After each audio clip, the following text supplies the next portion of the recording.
महाशिवरात्रि पर देवरानी ने खोला जेठानी की नकली भक्ति का राज। सुबह 6 बजे घर के मंदिर में बड़ी बहू भावना आंखें बंद करके जोर जोर से जप करते हुए ओम नमः शिवाय, ओम नमः शिवाय, ओम नमः शिवाय। हे भोलेनाथ, मेरे इस घर को सुख शांति देना। बहू की आवाज सुनते ही घर के सारे लोग मंदिर में इकट्ठा हो जाते हैं। भगवान ने मुझे कैसी बहू दी है, चारों पहर महादेव का नाम लेती रहती है। सच में बहू, ऐसे बहू पाकर तो मैं भी अपने दोस्तों में बहुत गर्व महसूस करता हूँ और बहू के जाप और भजन सुनकर मेरा मन भी शांत हो जाता है। सो तो है। वैसे माँ, भाभी को देखकर तो मेरा भी पूजा पाठ करने का मन करता है, लेकिन इतना टाइम ही नहीं होता क्योंकि कॉलेज भी जाना होता है और फिर कॉलेज के प्रोजेक्ट इतने होते हैं कि मैं थक जाती हूँ। कोई बात नहीं, थोड़ी सी और बड़ी हो जाएगी तो तू भी अपने ससुराल में यही सब करना। हाँ हाँ, क्यों नहीं। फिर मम्मी पापा और मेरे सास ससुर भी ऐसे ही गर्व महसूस करेंगे। इतने में ही भावना पूजा खत्म करके आती है और प्रसाद देती है। तभी पड़ोसन भी आ जाती है। माँ जी, पापा जी, ये लीजिए आरती और फिर प्रसाद। तुम एक बात बताऊं बहू, रोज सुबह मैं इसलिए भी जल्दी उठ जाती हूँ क्योंकि तुम शिव जी का भोग बनाती हो। वो इतना अच्छा लगता है कि उठना ही पड़ता है। तब तो मम्मी जी, मुझे आपको ज्यादा प्रसाद देना पड़ेगा और इस सारा प्रसाद अपनी सास को ही दे देगी या हमें भी खिलाएगी। तेरी पूजा पाठ करने की आवाज पूरे मोहल्ले में गूंज जाती है। तुझे देखकर लगता है शिव जी की सबसे बड़ी भक्त तू ही है। नहीं नहीं आंटी जी, ऐसी बात नहीं है। आप भी प्रसाद लीजिए और कविता आंटी, आप भी लीजिए। अरे भाभी, सारा खत्म मत कर देना, लाइन में मैं भी लगा हुआ हूँ। और मैं भी। चिंता मत कीजिए, आप सबको प्रसाद मिलेगा और कल से तो मैं ज्यादा भोग बनाऊंगी। सबको प्रसाद देने के बाद भावना रसोई में जाकर चाय बनाकर सबको देती है। माँ जी, पापा जी, ये लीजिए चाय, और आज नाश्ते में मैंने आलू के पराठे बनाए हैं। वाह भाभी, मैं आपसे कहने ही वाला था कि आप मेरे लिए आलू का पराठा बना दीजिए। वाह, बढ़िया है। देखा, मेरी बहू कितनी अच्छी है और संस्कारी भी। घर में सबका ख्याल रखती है और सबकी पसंद नापसंद सब जानती है। हाँ, ये तो है। मैं कह रही थी माँ जी, मैं महादेव से बहुत अटैच हूँ। अगर उनकी कोई पूजा पाठ मुझसे अधूरी रह जाती है तो मुझे बहुत अजीब लगता है। पहले तो मैं हर सोमवार को रात में भी पूजा करती थी, लेकिन मैंने प्रण लिया था कि शादी के बाद पहली महाशिवरात्रि जो आएगी, तब मैं महाशिवरात्रि के आने से 1-2 महीने पहले ही रोज रात को महादेव की पूजा करूंगी। इसके लिए मुझे रात के 12 बजे से लेकर 4 बजे तक पूजा करनी होगी और इसमें मैं ध्यान करूंगी, तो आप मेरी फिक्र मत करना, आप सब सोना। और जब मैं पूजा पाठ में ज्यादा व्यस्त रहूंगी तो घर का काम नहीं कर पाऊंगी। इसीलिए मैं कह रही थी आज से ही नौकर रख लेते तो सही रहता। मैं नहीं चाहती महादेव के प्रति मैं आपकी तरफ जिम्मेदारी अधूरी छोड़ दूं, इसलिए नौकर काम पूरे कर दिया करेगा। बस इतनी सी बात बहू, तेरी बात सुनकर मुझे बहुत अच्छा लगा कि तू महादेव के प्रति इतना लगाव रखती है। तुझे जैसी पूजा करनी है वैसी पूजा कर और नौकर को भी बुला ले। मुझे समझने के लिए शुक्रिया माँ जी। और नकुल जी, आपको तो कोई परेशानी नहीं है ना?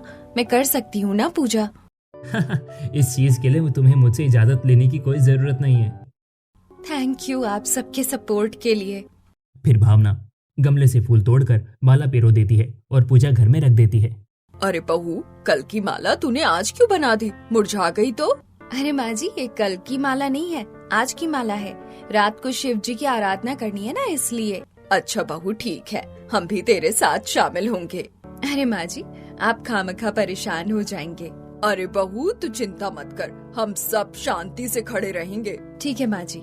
तब गायत्री चली जाती है। भावना फूल बनाकर थाली में सजा देती है। रात का खाना बन जाने के बाद दोबारा स्नान कर भावना महादेव वाली टी शर्ट पहन, रुद्राक्ष की माला पहन और शिव जी जैसा जटाजूट बाल बनाकर ध्यान करने लगती है। ओम नमः शिवाय, ओम नमः शिवाय, हर हर बोलो, ओम नमः शिवाय। बहू हाथ जोड़कर सबके सामने महादेव का ध्यान करती है। देख रहे हो जी, दिन तो दिन मेरी बहू रात में भी महादेव की दीवानी होकर ध्यान कर रही है। हाँ, ये तो है। मैंने सोचा भी नहीं था विक्रम कि बहू इतनी गुणी और संस्कारी निकलेगी। अब तो गौतम के लिए भी ऐसे ही बहू लानी पड़ेगी। हाँ मम्मी पापा, ऐसे ही लाना ताकि मुझे नई भाभी से भी कुछ सीखने का मौका मिले। माँ, भाभी को ध्यान करने दीजिए, हमारे बोलने से उनके ध्यान में विघ्न पड़ सकता है। हाँ बेटा, तू बिल्कुल ठीक कह रहा है। चलिए हम सब सो जाते हैं। सभी लोग सोने चले जाते हैं और बड़ी बहू महादेव का ध्यान करती रहती है। 4 बजे तक ध्यान करके 2 घंटे के लिए भावना सो जाती है और फिर से स्नान कर मंदिर में पूजा करती है। ओम जय शिव ओमकारा, स्वामी जय शिव ओमकारा, ब्रह्मा विष्णु सदा शिव अर्धांगिनी धारा, ओम जय शिव ओमकारा। तत्पश्चात बहुत तेज आवाज में स्पीकर भजन लगा देती है। पूरे मोहल्ले में भजन की आवाज गूंजती है। त्रिगुण स्वामी जी की आरती जो कोई नर गावे, कहत शिवानंद स्वामी मन वांछित फल पावे। माफ कर दे गायत्री, बिना बोले तेरे घर में आ गई। बहू की पूजा करने से मेरे भी अंदर की भक्तन जाग जाती है। अरे कोई बात नहीं, कोई बात नहीं। इस चीज के लिए भला मैं तुम्हें कैसे डांट सकती हूँ। अब मेरी बहू है ही इतनी अच्छी कि पूजा के टाइम सबको प्रभावित कर लेती है। इसी तरह 1 महीना बीत जाता है। घर में नौकर आकर खाना बनाता है, सफाई करता है और भावना हर सुबह उठकर महादेव की पूजा करती है। हर वक्त जुबान पर ओम नमः शिवाय का जाप रहता है और हर रात को महादेव का 3-4 घंटे का जाप करती है। फिर एक दिन, अरे गायत्री, मैं कह रहा था अब हमें समय से गौतम की शादी भी कर देनी चाहिए। मैं उसके लिए एक अच्छी जीवन साथी को भी चुन चुका हूँ। मेरे दोस्त की बेटी है। अरे आपने इतना सब पहले से ही तय कर लिया और अब बता रहे हैं मुझे। चलिए फिर शगुन करके आ जाते हैं और इसी महीने शादी कर देते हैं। ठीक है, अपने लाल को भी तो बता दो। हाँ क्यों नहीं, अभी बता देती हूँ। अगले दिन ही महेश, गायत्री, गौतम लड़की के घर जाते हैं। लड़की पसंद आने पर रिश्ता तय हो जाता है और 3 हफ्तों में ही गौतम की शादी शिवानी से हो जाती है, जहाँ सास बड़े प्यार से अपनी बहू की आरती कर गृह प्रवेश करवाती है। आओ मेरी प्यारी बहू, इस घर में तुम्हारा स्वागत है। अगर तुम्हें किसी भी चीज की जरूरत हो तो बेझिझक बताना, शर्माना मत। अब से हम सब तुम्हारे अपने हैं। जी माँ जी। ओम नमः शिवाय, ओम नमः शिवाय, ओम नमः शिवाय। माँ जी, अब मेरी पूजा का समय हो रहा है, मैं जा सकती हूँ। शिवानी, मैं कल तुमसे किचन में मुलाकात करूंगी, अभी मुझे जाना होगा। ये कहकर भावना स्नान कर रात की पूजा करने के लिए चली जाती है। घर के बाकी लोग भी अपने अपने कमरे में चले जाते हैं। तब शिवानी अपने पति से, अजी ये भावना दीदी रात में पूजा करने क्यों गई है? अरे शुरू से ही वो महादेव की भक्त हैं, इसीलिए सुबह शाम रात में उनकी पूजा करती रहती है वो। अच्छा, लेकिन मैंने आज तक किसी को रात में शिव जी की पूजा करते हुए नहीं देखा, क्योंकि रात को तो भगवान निद्रा में होते हैं और कोई करता भी है तो अघोरी तांत्रिक लोग पूजा करते हैं। कहीं वो ऐसी तो नहीं है? अरे नहीं, तुम पागल हो क्या? वो कब से हमारे साथ रह रही हैं। शिव जी की बहुत बड़ी भक्त है वो। आने वाले दिनों में तुम्हें पता चल जाएगा खुद ही। शायद आप सही कह रहे हैं। दोनों सो जाते हैं। अगले दिन शिवानी जब पहली रसोई का खाना बनाकर डाइनिंग टेबल पर लगाती है तो सबको खाना परोसती है। तभी जेठानी हाथ दिखाकर मना करती है। अरे अरे तुम रहने दो, मेरा आज सोमवार का व्रत है, इसीलिए मैं कुछ नहीं खाऊंगी। ये छोड़ो, तुमने व्रत नहीं रखा क्या? नहीं भाभी। कैसी बहू है तू, आज तेरा ससुराल में पहला सोमवार था और तूने व्रत भी नहीं रखा। कोई बात नहीं माँ जी, अभी नहीं रखा तो आगे से रख लेगी। वैसे बहू खाना बहुत अच्छा बनाया है, दिल खुश कर दिया। और गाजर का हलवा तो बहुत ही टेस्टी है। हाँ शिवानी भाभी, थोड़ा सा और दीजिए ना।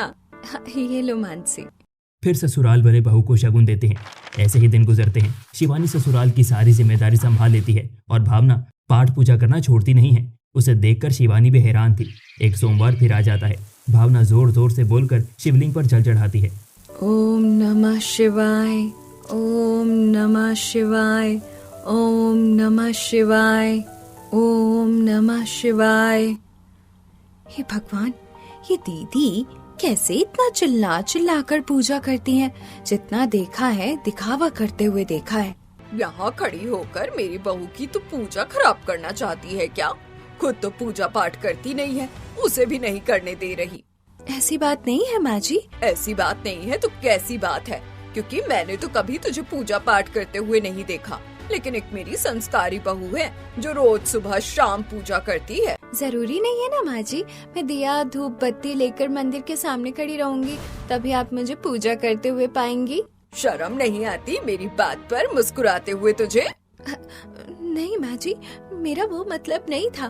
दरअसल मैं कुछ और सोच रही थी। बस बहू तुम तो रहने दो। भावना पूजा खत्म करके आरती देती है। सीख अपनी जेठानी से कुछ सीख, कितनी महादेव की आराधना में लीन रहती है। और एक तू है जो कभी पूजा घर में माथा टेकते हुए दिखाई भी नहीं देती है। ऐसी बात नहीं है माँ जी। भाभी, मैं ऐसा कहना नहीं चाहती, लेकिन सच में मैंने आपको एक बार भी नहीं देखा। यहाँ शिवानी चुप हो जाती है। उसकी आंखें भर आती हैं। वही जेठानी पूरे मोहल्ले में खुद के व्रत रखने का ढिंढोरा पीट देती है और थोड़ा अलग भी तैयार होती है। क्या बात है भावना बहू, आज तो तुम बहुत अलग लग रही हो। अरे आंटी जी, आज मेरा निर्जल व्रत है। अरे बहू, तू कैसे व्रत रखेगी, वो भी पूरे दिन? कविता आंटी, महादेव के लिए कुछ भी सह लूंगी। ये कहकर भावना मंदिर जाकर शिवलिंग पर जल चढ़ाती है। शाम को कमजोरी महसूस करती है। उसे लड़खड़ाता देख देवरानी, पता नहीं क्यों देखने से इनकी ये एक्टिंग लगती है। तब सास बहू को बिठाकर, अरे बहू, तबीयत खराब हो जाएगी, ऐसा कर फल खा ले या पानी पी ले। माँ जी भक्ति में शरीर की चिंता नहीं करते, महादेव है ना। अपनी भक्ति की चिंता करने के लिए मैंने सब कुछ उन पर छोड़ दिया है। वही देवरानी पोछा लगा रही थी। उसकी हालत खराब थी, फिर भी जैसे तैसे ठंड में वो पोछा लगा लेती है। बहुत हालत खराब हो रही है, लेकिन काम तो करना पड़ेगा, वरना माँ जी को लगेगा मैं फिर बहाना बना रही हूँ। फिर भावना शाम को रुद्राक्ष की माला लेकर मन में बड़बड़ाती है। उस समय पड़ोसन आती है और शिवानी सब्जी काटती है। वैसे मानना पड़ेगा, बहू तो लाखों में एक है और संस्कारी भी है, लेकिन तेरी छोटी बहू तो मुझे कोई काम करते हुए नजर नहीं आती। अब क्या बताऊं, वो है ही शुरू से ऐसी, काम करती तो दिखाई देती है। बड़ी बहू, अगर तेरी तबीयत ठीक नहीं है, अभी भी तो कह रही हूँ कुछ खा ले। एक तो ये अपने विश्वास की पक्की है। हाँ, वो तो दिख रहा है। माँ जी मेरी फिक्र मत कीजिए, महादेव के बिना मेरा एक भी दिन शुरू नहीं होता है। ये कहकर भावना जा रही होती है। उसके गले से त्रिशूल वाली चाबी गिर जाती है, जिसे शिवानी उठाने वाली होती है कि भावना जड़ से उठाकर पहन लेती है। तुम मेरी चीजों से दूर रहा करो, वैसे भी तुम पूजा पाठ तो करती नहीं हो, नास्तिक कहीं की। हाँ, दीदी आप गलत समझ रही हैं, मेरा भी भगवान में विश्वास है। ये सुन शिवानी कमरे में चली जाती है। तब गौतम, क्या हुआ, तुम परेशान सी लग रही हो शिवानी? नहीं, ऐसी कोई बात नहीं है, मैं बिल्कुल ठीक हूँ, मुझे क्या होगा। रात हो जाती है। भावना रोज की तरह महादेव की मूर्ति के सामने बैठकर ध्यान करती है। रात को शिवानी को प्यास लगती है, तब वो जाती है। विश्वास नहीं होता, सच में दीदी रोज 4-5 घंटे रात को बैठकर ध्यान करती है। इतने में लाइट चली जाती है, जिससे शिवानी भावना को छूने की कोशिश करती है, लेकिन वहाँ कुछ नहीं होता। दीदी दीदी उठिए, लाइट चली गई, लेकिन यहाँ तो कोई है ही नहीं, इधर ही तो बैठी थी दीदी। शिवानी जैसे ही थोड़ा आगे जाती है, तभी उसके चेहरे पर एक अलग ही लाइट जाती है, तो उसके हाथ पर वो परछाई पड़ती है। शिवानी और ध्यान से देखती है तो वो बैठने की एक परछाई थी जो भावना का प्रतिबिंब बना रही थी। क्या मतलब, जेठानी जी ने झूठ बोला, यहाँ पर तो जेठानी जी है ही नहीं। शिवानी का गलती से शिव जी की मूर्ति के पीछे लाल पर्दे पर हाथ लग जाता है और उसे दरवाजा दिखाई देता है। ये दरवाजा कैसा है, जरा देखो तो सही। आज तक तो माँ जी ने या किसी ने भी मुझे इस घर के बारे में नहीं बताया, और न ही मैंने यहाँ पर किसी को देखा। शिवानी दरवाजे पर कान लगाती है, तब उसे गाने जैसी आवाज आती है। ये आवाज कैसी आ रही है इस दरवाजे के पीछे से, कैसे पता लगाऊं? काश कहीं से देख पाती। तभी शिवानी की नजर लॉक वाली जगह पर जाती है, जिस हॉल से वो दरवाजे के पास एक अलग ही दुनिया देखती है और दंग रह जाती है। वो ये कि अंदर भावना शॉर्ट ड्रेस में दिखाई देती है। उसके हाथ में ड्रिंक होती है, अंदर डिस्को टाइप होता है, खूब सारी लाइट होती है, लग्जरी बेड, सोफा और अनेक तरह के ब्रांडेड अल्कोहल थे। साथ ही उसके कुछ दोस्त भी थे। यार कितना बढ़िया है ये तेरा सीक्रेट रूम, और उससे भी ज्यादा मुझे महादेव की भक्त होने का नाटक करना पसंद है। यार मतलब कैसे इतने टाइम से तू सब लोगों को बेवकूफ बना कर दिखा रही है, तू कितनी आदर्शवादी संस्कारी बहू है। मेरी जान, ये भी एक टैलेंट है, हर किसी के बस की बात नहीं है। पर तू ये सब कर क्यों रही है? अरे ये सब नहीं करती तो रोज रात को इस मंदिर के पीछे जो ये खुफिया सीक्रेट रूम बनाया, रोज रात को पार्टी कैसे करती? और वो व्रत रखकर तो मैं मर ही जाती। इस रूम में जाकर दिन में पिज्जा बर्गर खा लेती थी। दोनों फायदे हो गए ना, मेरी अपनी जिंदगी भी जी रही थी और ससुराल के हिसाब से भी जी रही हूँ। सही है यार तेरा तो। ये सब देखकर शिवानी दंग रह जाती है और वापस लाल पर्दा टांग देती है और कमरे में आ जाती है। तो ये है जेठानी जी की हरकत, उन्होंने पूरे परिवार को बेवकूफ बनाया। सच्चाई तो सामने लानी ही पड़ेगी, क्योंकि इनकी वजह से मैं सबकी निगाहों में नास्तिक साबित हो गई हूँ। जैसे कि मुझे महादेव से कोई प्रेम ही नहीं है, लेकिन भक्ति वो थोड़ी होती है जो दिखाकर साबित की जाए। लेकिन ऐसे में सबको बताने चाहूंगी तो कोई भी मुझ पर विश्वास नहीं करेगा। मुझे जेठानी जी की सारी हरकतें खुद सामने लानी होंगी। अगले दिन से शिवानी भावना पर नजर रखने लगती है और भावना अभी भी सबके दिलों पर शिव जी की भक्त बनकर राज कर रही थी। शाम के समय छत पर तेज तांडव का गाना बजाकर घुंघरू पहन नाच रही थी। जटाटवी गलज्जल प्रवाह पावतस्थले गले वलंबयम लंबिता भुजंग तुंग मालिकाम। एक्टिंग करने की एक सीमा होती है और दीदी ने सबको लगा दिया, महादेव को भी अपने नाटक का हिस्सा बना लिया। छी। वही पड़ोसी लोग देखो देखो कितनी भक्त है ये बहू। आखिर मेरी बहू है, संस्कारी तो होगी, लेकिन एक मेरी छोटी बहू है जो इतना सब देखकर भी कान पर जू नहीं रेंग रहा कि थोड़ी सी तो भक्ति शुरू कर दूं। लेकिन नहीं, जल तक तो चढ़ाती हुई दिखती नहीं है मुझे। अरे गायत्री, अब तो जबरदस्ती अपनी बहू से पूजा पाठ थोड़ी करवा सकती है। नास्तिक और आस्तिक लोगों में यही तो फर्क होता है। बहुत जल्द माँ जी सच आपके सामने होगा। ऐसे ही दिन गुजरते हैं। महाशिवरात्रि भी आने वाली होती है। भावना अपना नाटक जारी रखती है, लेकिन एक दिन शिवानी की फिर से भावना के त्रिशूल वाले लॉकेट पर नजर पड़ती है, जो कि एक चाबी जैसी थी। ओह, तो राज ये है, इसे तो हासिल करना ही होगा। अगले दिन शिवानी बड़े आसानी से भावना को धक्का मारती है और हाथ में साबुन की भट्टी पर चुपके से चाबी का निशान ले लेती है। भावना को पता नहीं चलता। अरे, तुम मुझसे बार बार टकराती क्यों हो? जब देखो मेरा त्रिशूल का लॉकेट गिरा देती हो, मनहूस। सॉरी जेठानी जी, झाड़ू लगाते टाइम आपको देखा नहीं कि आप पीछे से आ रही हैं। तब भावना मुंह सड़ाकर चली जाती है। शिवानी सभी कमरों में झाड़ू लगा कर आती है तो उसे डस्टबिन में और भी पहले के पुराने बिल मिलते हैं, जिन्हें वो उठा लेती है और उस चाबी को चाबी वाले पर बनवाने चली जाती है।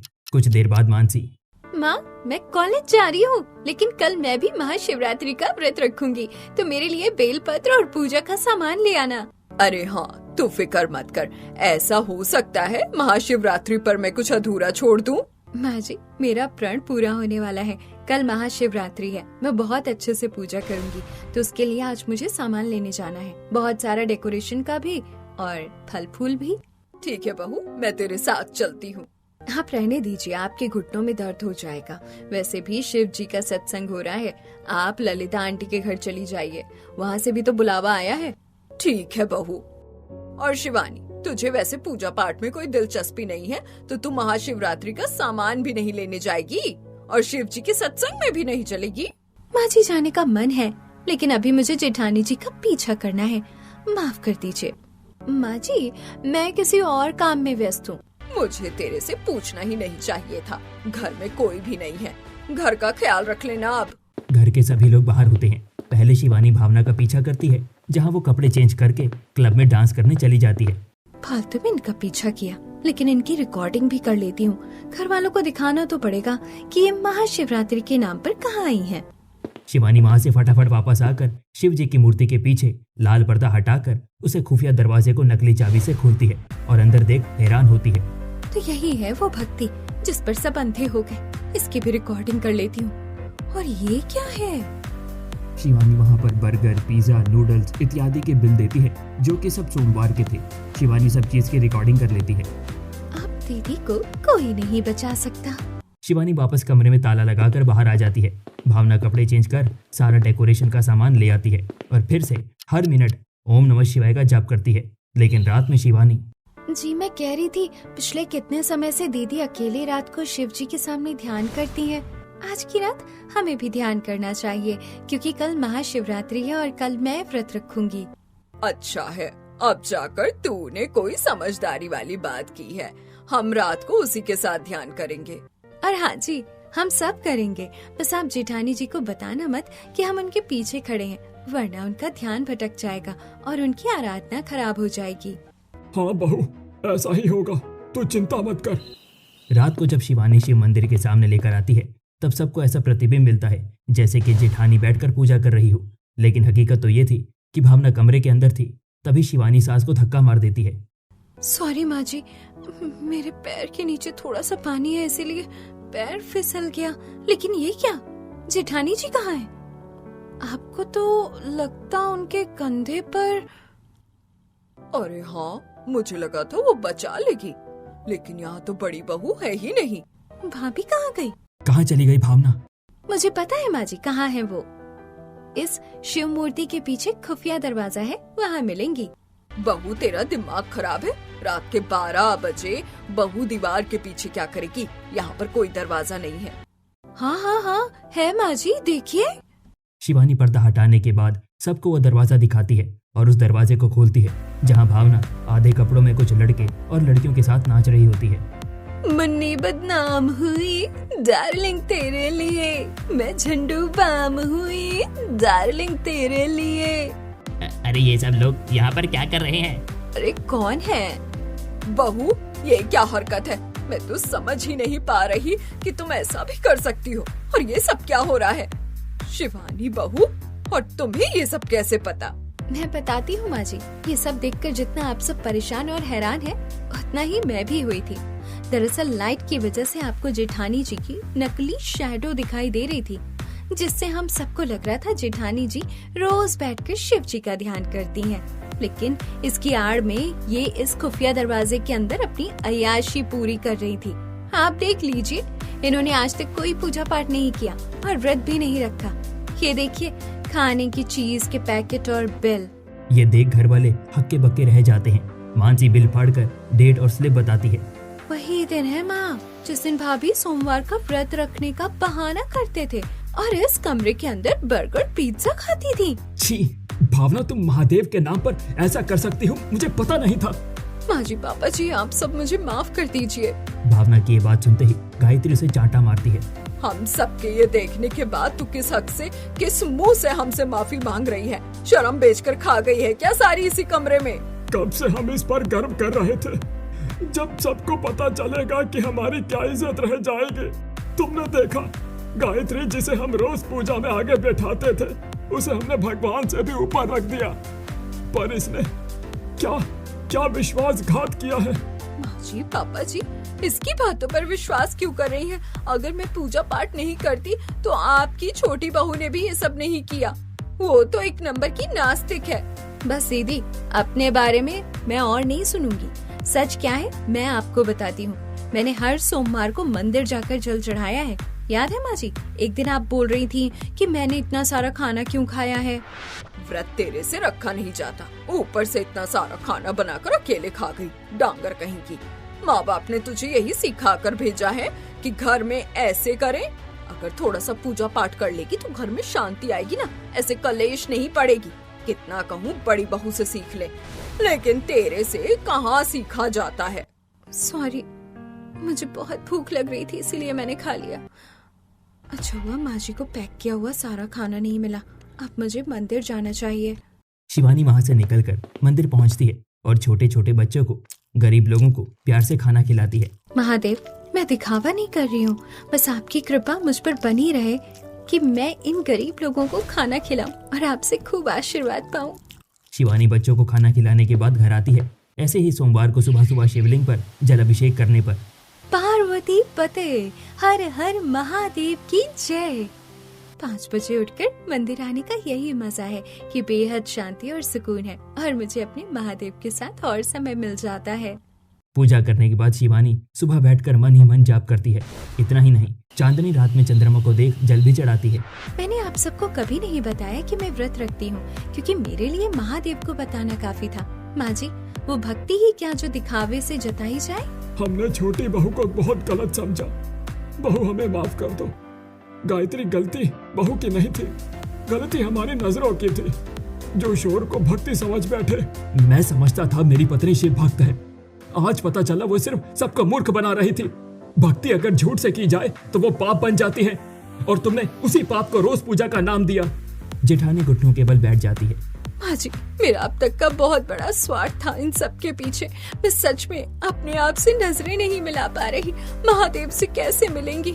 प्लीज आप सब मुझे माफ कर दीजिए, मुझसे बहुत बड़ी गलती हो गई। प्लीज माँ जी, नकुल, एक बार प्लीज माफ कर दीजिए। मैं पूरे मन से कल महाशिवरात्रि का व्रत रखना चाहती हूँ। तेरी माफी का तो पता नहीं, लेकिन महादेव हमें इस चीज के लिए कभी माफ नहीं करेंगे। भाभी, आपको शर्म नहीं आती महादेव के नाम पर ऐसी अय्याशी करते हुए? हमसे नहीं तो उनसे तो खतराती। जेठानी जी, भोलेनाथ को भक्ति छुपी हुई भी स्वीकार है, लेकिन झूठ भक्ति कतई स्वीकार नहीं है। लेकिन बड़ी दीदी एक मौका मांग रही है तो उन्हें देना चाहिए। तू कहती है तो बहू जरूर देंगे। अगले दिन महाशिवरात्रि होती है। दोनों बहू मिलकर घर के मंदिर को सजाती हैं और सभी ने व्रत रखा होता है। छोटी बहू शिवलिंग पर हल्दी लगाकर दूध चढ़ाती है, उन पर बेलपत्र रखती है। इसके बाद यही सब बड़ी बहू करती है। दोनों बहू खुद खाना बनाकर खाना खिलाती हैं। अच्छा हुआ शिवानी, तुमने मेरी आंखें खोल दी। महादेव मुझे माफ तो करेंगे ना? सच्चे मन से दीदी आप पश्चाताप करोगे तो सब कुछ हो जाएगा।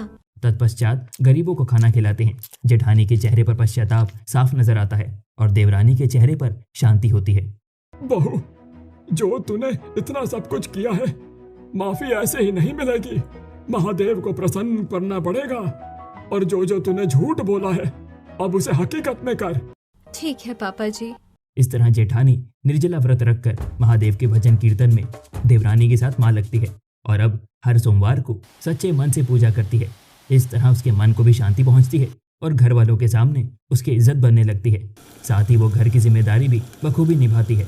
दोस्तों, सच्ची भक्ति वो नहीं जो दिखे, सच्ची भक्ति वो है जो भगवान तक पहुंचे, क्योंकि झूठी आस्था दिखाकर कुछ हासिल नहीं होता।